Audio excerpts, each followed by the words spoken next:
ocasião oportuna por estar nessa casa de oração.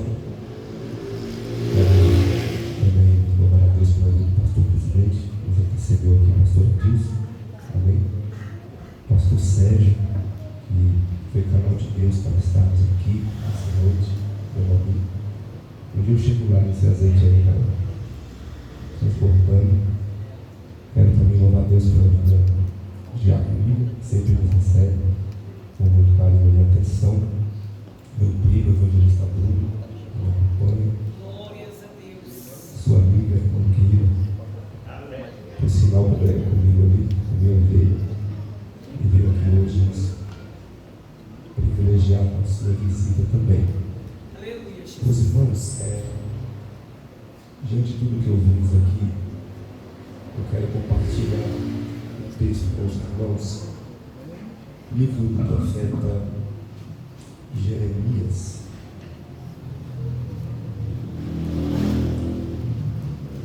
Capítulo de número 20. Aleluia, glória a Deus. Toda glória, toda honra pertence a nós. Deixa eu fazer a menção também aqui, pastor amiga de Wilson. Amém. Estaremos lá, acho que mês que vem ou esse mês, né? E vou depois de você pregar?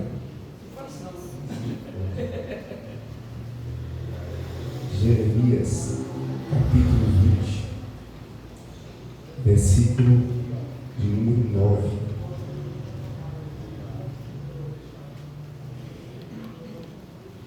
Diz assim, passagem dele: contudo, se eu disser, não o mencionarei, nem mais falarei em seu nome. É como se um fogo ardesse em meu coração, um fogo dentro de mim. Estou exausto, tentando contê-lo, já não posso mais. Aceitai-vos, por gentileza. Aleluia, Jesus. Glória a Deus. Maravilha, Deus, sua glória. Irmão, diante do texto que eu titulei aqui a minha fala, nós estamos diante de um cenário ou um episódio de uma crise, tanto espiritual, religiosa e também social, dentro do estado de Judá. A gente entende que a crise alcançou a nação pela quebra dos preceitos e ordenanças de Deus para com a congregação de Judá. Diante do ministério de Jeremias, que durara por volta de 40 anos, posso entender que isso seja uma geração que Jeremias profetizou. Ele vai cobrir o reinado de Josias, Zedequias e o rei Jeoaquim. A gente entende que, por ser filho de Uquias, o sacerdote, este tem um papel e cumpre também o costume sacerdotal de que seu filho seja sucessor de seu ministério. Jeremias, por ser filho de Uquias, segundo a tradição, o costume e a cultura judaica, ele estuda desde os seus 7 anos para poder ser apto a fazer o seu primeiro sacrifício. E diz a história dos Hebreus que pode ser que este sacrifício ocorreu por volta de 30 anos de idade, ou iria acontecer. Como Jeremias, ele precisa conhecer a lei de Levítico, ele precisa conhecer todos os ritos, liturgias, ofertas, cerimônias, para que possa ser sucessor de seu pai. Jeremias é empenhado a estudar a lei de Moisés para ser um sacerdote. A gente sabe que Jeremias é contemporâneo de Ezequiel, porém Jeremias profetiza dentro de Jerusalém, enquanto Ezequiel cujo nome representa Deus fortalece, está profetizando dentro do cativeiro babilônico, a qual Jeremias já tinha previsto e profetizado. Foi por volta de 40 anos que ele profetiza e anuncia uma mensagem de arrependimento. Quando a gente lê Jeremias, capítulo 1, versículo de número 5, ele está a oferecer o primeiro sacrifício dele no templo. Ele vai substituir o seu pai.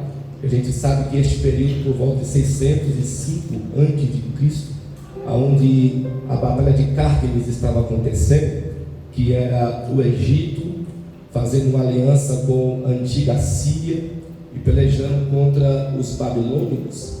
Neste período, até mesmo Jeoaquim procura querer fazer uma aliança com os assírios e com os egípcios para não se encurvar diante o regime ou a ditadura ou o exército babilônico. A gente sabe que Jeremias, nesse episódio, neste enredo textual, ele representa uma mensagem de Deus em tempo de crise.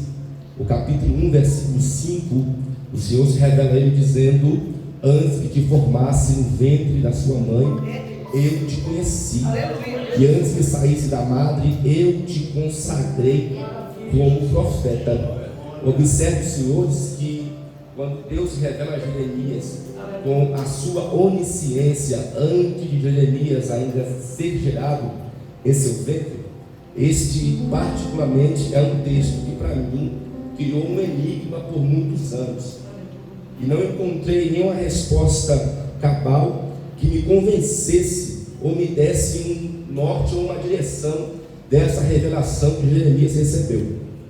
Com toda a humildade e também independência do céu, por mais que a gente estude, leia e se aprofunde em conhecimento, eu não achei em nenhuma bibliografia, eu não achei em nenhum acervo teológico algo que me impactasse ou me convencesse dessa revelação pessoal. Porque a gente sabe que no Antigo Testamento Deus falava na revelação verbal. Todo termo que a Bíblia apresenta como a síntese do Senhor representa uma revelação, uma profecia verbal. Quando a Bíblia fala de profecia factual, é algo que vai acontecer a longo prazo. No Antigo Testamento, quando a Bíblia se refere à revelação sacerdotal, ela se refere às pedras que estão no peitoral do sacerdote, que por sinal é o Urim, que representa a luz de revelação, e o Tumim, que também representa a perfeição e verdade. Também Deus falava na revelação inspiracional, quando usava um profeta para falar com toda a congregação. E Deus também falava na revelação pessoal, quando era direto com o indivíduo. E por fim, Deus também falava na revelação simbólica ou alegórica, através de símbolos, árvores e até mesmo mensagens de tipologia. E eu não encontro no verso 5, capítulo 1, algo que me dê uma inspiração, algo que me dê um entendimento mais aprofundado sobre o Deus que conhece Jeremias antes dele ser. Até que um dia eu estava caminhando na rua, e essas coisas só acontecem para crente que está no vale e está na prova. Eu estava andando na rua uma certa feita, passando um processo muito difícil, e o céu falou comigo no meio da rua.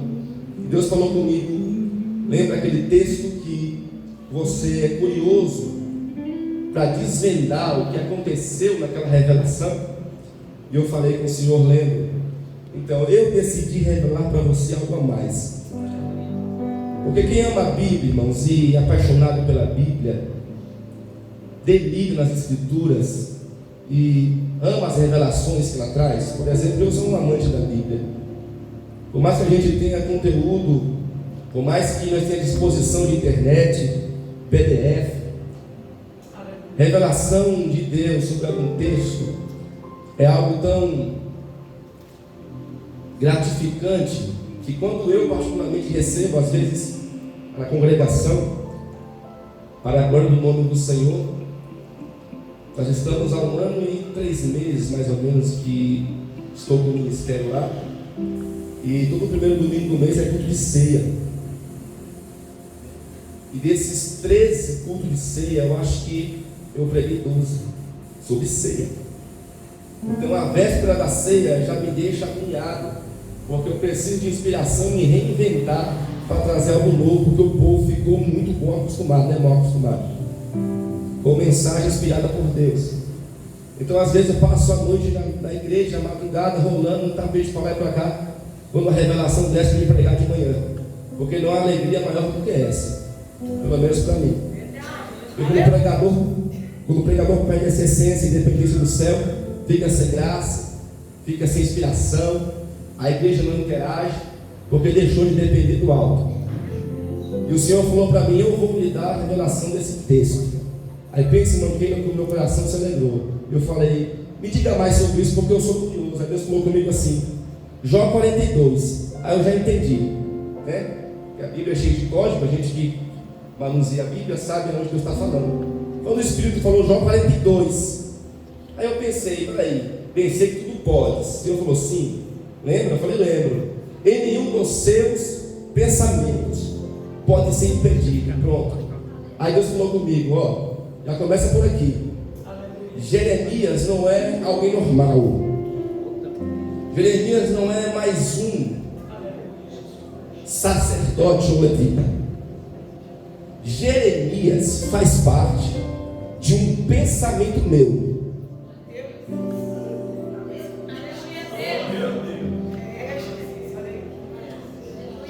Eu falei assim: como assim? Aí Deus falou comigo: ele faz parte do pensamento meu para um dia de crise e um dia mau.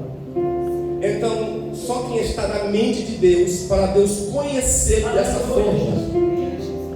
E como eu entendi que nenhum dos seus pensamentos pode ser impedidos, eu entendi de um Deus que antecipa, um Deus soberano, e a sua presciência nunca chega atrasada e é confundida. Para quem conhece o enredo textual, sabe que o período do pré-cativeiro é um período de apostasia. Quando a gente olha para o texto e vê Deus falando: eu te chamei do ventre, te consagrei na madre e te ungi como profeta. Deus está tratando com um ministério para longo prazo.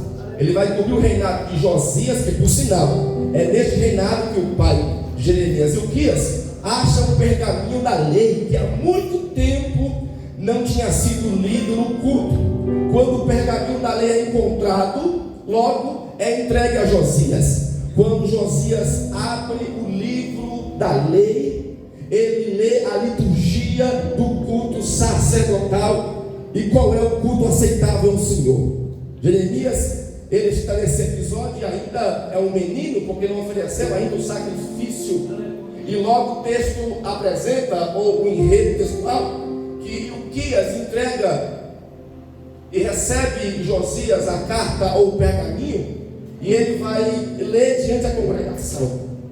Quando ele entende Levítico 1, por exemplo, que diz: seja gado miúdo, seja pomba, seja qual for a oferta, por um pecado de um príncipe, de um sacerdote, por um pecado de um estrangeiro, por expiação de lepra, seja um sacrifício até mesmo por ignorância, pecado oculto ou por toda a congregação, seja este sem defeito, para que o culto seja aceitável ao Senhor. Quando é lido um texto, Josias cai em prantos e entende como estamos distante de um culto aceitável, como estamos longe de um avivamento verdadeiro. E tem gente que não gosta muito de Levítico, porque não é um livro profético, não é um livro histórico, não é um livro poético. Porém, Levítico, ele é um livro de criatividade. Por quê? Porque para cada tipo de oferta, expiação e culto, Deus traz especiarias, ingredientes diferentes para que o culto seja aceito. E deixando logo um exemplo de como se achegar no dia de congregar na casa de Deus. Logo você vê lei e sacrifício para cada tipo de pecado ou de expiação, e a gente encontra ofertas como cinamomo, cálamo, capano, nós encontramos caniço do pântano, e tipos de oferta como a primeira prensa de oliveira verde, que é para o óleo da santa unção. Tudo isso apresentado na porta da tenda para que Deus aceite a oferta. Então pense na expectativa.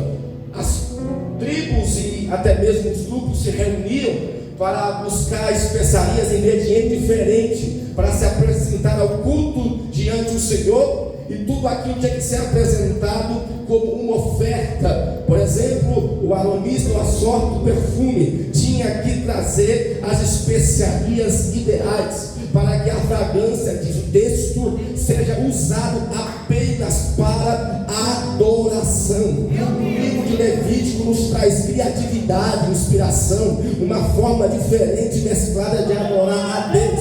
Não é uma rotina, não é algo monótono, não é a mesma coisa.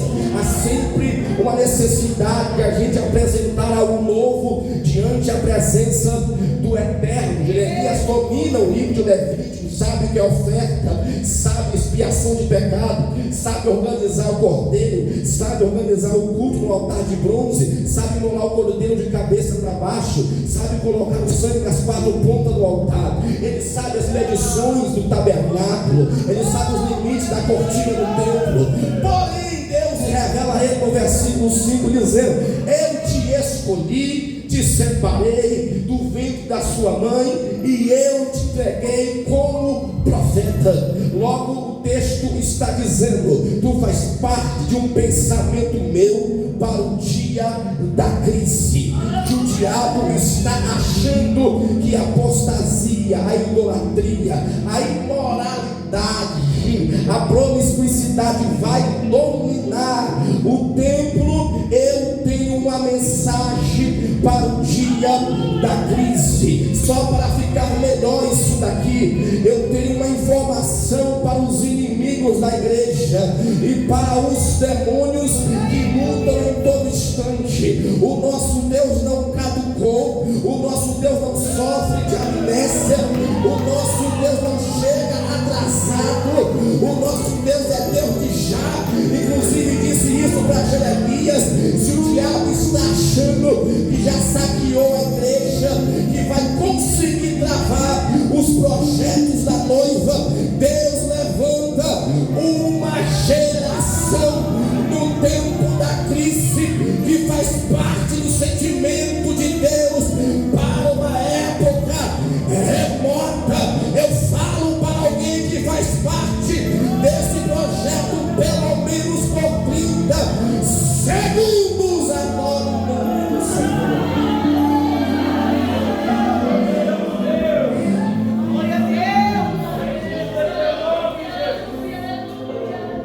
Logo a gente entende que Jeremias faz parte do pensamento de Deus e precisa profetizar por cerca de 40 anos. Versículo 11, Deus diz a ele: o que é que tu vês? Ele disse: eu vejo uma vara de amendoeira. A vara de amendoeira é a única árvore de semente indígena que a sua semente ela prospera em qualquer território que ela cair. Não depende do adubo da terra, do calor do sol, não depende do solo para prosperar e produzir. Ela frutifica e prospera em qualquer estação do ano. Deus estava dizendo que, independente de quem está sentado no trono, independente da crise social, religiosa ou espiritual, o ministério de Jeremias é uma vara de amendoeira. Quando ela prospera, ela cresce, ela faz uma sombra muito grande, que por sinal consegue proteger quem está debaixo dela. Verso 19, Deus diz a ele: pelejarão contra ti, mas não hão de prevalecer, porque eu sou contigo, para te livrar das mãos dos seus inimigos. Capítulo 2, Jeremias entra para o cenário bíblico e começa a iniciar o seu ministério profético. A profecia, por sinal, representa uma mensagem de exortação e arrependimento. Capítulo 2, capítulo 3, Deus exorta a congregação a se arrepender e voltar ao culto, à prática novamente da adoração. e do sacrifício. Capítulo 4, como não houve arrependimento e como não houve quebrantamento, o Senhor anuncia a ruína da cidade e dos inimigos. Logo Jeremias começa a profetizar no capítulo 5, 6 e 7 que a dependência do templo, ou acreditar na porta do templo como um sinal de proteção, já que o Beit HaKadosh, que é o templo sagrado, o lugar mais venerado nos dias de Jeremias, que era o templo de Jerusalém, era tido como uma proteção para a congregação. Enquanto o templo estivesse de pé, era um sinal que nenhum inimigo conseguiria derrubar a cidade ou os muros e vencer o exército de Jerusalém. Capítulo 7, Deus diz a Jeremias, profetiza a congregação que a confiança na porta do templo é inútil. Diz para eles que o inimigo prevalecerá se não houver arrependimento. Versículo 18, Deus revela a Jeremias o porquê da crise espiritual. Logo Jeremias vê os filhos pegando lenha, os pais acendendo fogo e as mulheres fazendo bolo a uma deusa chamada Astarote, em forma de estrela e de lua. Então Deus disse: este povo tem quebrado o decreto que eu entreguei aos vossos pais. Estão se prostituindo com outros deuses em plena praça pública. Capítulo 8, a epígrafe do texto diz: a apostasia geral no estado de Judá. Esqueceram da emunai, que era a fé bíblica. Capítulo 9, Jeremias está no desespero pela crise espiritual, e ele diz: se minha cabeça fosse uma fonte de água, os meus olhos seriam um manancial, também um ribeiro de lágrimas. Capítulo 10, Deus diz a Jeremias a diferença entre o Deus de Abraão, Isaac e Jacó e os ídolos que Judá tem adorado, os ídolos e o Senhor. Capítulo 11 e capítulo 12, Jeremias começa a entrar em uma depressão espiritual, porque Deus começa a exortar o povo para um castigo iminente. Capítulo 13, Deus diz a Jeremias em uma revelação simbólica: pega o cinto que eu te entreguei e enterra próximo ao Eufrates, rio de Babilônia. Passando alguns dias, você desenterra o cinto que eu te darei uma mensagem. Quando ele desenterra o cinto está apodrecendo, porque quem disse que Babilônia não apodrece comunhão está enganado, porque o cinto, como a éfode sacerdotal, é o que dava liberdade para o sacerdote andar dentro do santo dos santos. Se o cinto já não existe no traje sacerdotal, o sacerdote perde a liberdade de se movimentar dentro do Santíssimo. Logo Deus estava dizendo para ele: a liberdade de me adorar vai se acabar, a liberdade de sacrificar vai acabar, a oportunidade de adorar o meu nome na pátria que eu dei para Abraão vai acabar. A glória que está sobre o tabernáculo, a Shekinah que está no Santíssimo, ela vai se esvaziar e a minha presença ela vai embora. E Jeremias profetiza quando o cinto ele é desenterrado e o cinto está apodrecido, porque Babilônia consegue apodrecer a comunhão. E tem alguém que pode pensar: não, isso não tem problema nenhum, não tem nenhum requisito no céu, Deus não está incomodado com a minha amizade mundana. Não, Deus não está ligando para este negócio, Deus não está preocupado com a minha roupa, Deus não está preocupado com a minha aparência, não. Deus só quer o meu coração. Passe no Senhor, e se Deus quiser, só o coração. Nós estamos em maus lençóis, porque quando ele fala no Êxodo 20, em cima do Sinai, dizendo a Moisés: eu sou o que? É o chamar, Caná chamar. Ele está dizendo no hebraico: eu sou Deus ciumento e zeloso. A gente gosta apenas do Jeová Jireh, que é a providência. A gente gosta do El Nissi, que é a bandeira. A gente gosta do El Shammah, o Senhor está ali. A gente gosta do Tzidkenu, o Senhor é minha justiça. A gente gosta